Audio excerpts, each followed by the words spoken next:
injury lawsuit is a case brought in court. It's a formal proceeding. It's a judicial proceeding where there's actually likely to be testimony in the form of depositions. There's a litigation process, and ultimately, if things can't be resolved, there'll be a trial. And oftentimes that's a jury trial. Now, an injury proceeding or an injury lawsuit takes place after efforts to reach a settlement are exhausted during the pre-litigation stage. Many cases are resolved. I think the statistic is 95% of the cases never go to trial.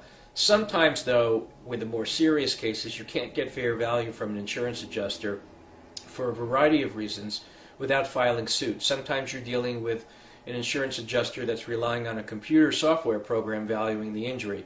Sometimes the injury is not palpable and clear to an adjuster until there's a live person in the room, such as defense counsel, who understands that this is a meaningful injury and that there are life alterations or impact that cannot be picked up and put down on paper and calculated from a medical record or from a lost earnings record. So the humanity, the aspect of realness is sometimes missing at the stage of just negotiating over the telephone or with paper being exchanged back and forth.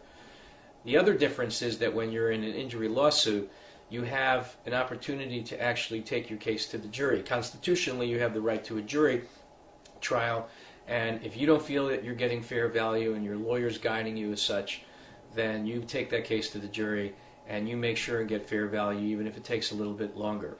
It is a trade-off. There's maybe a 2 or 3 year process of a delay that you may have to wait, and you're going to have some expenses that you're going to incur along the way while you're litigating the case.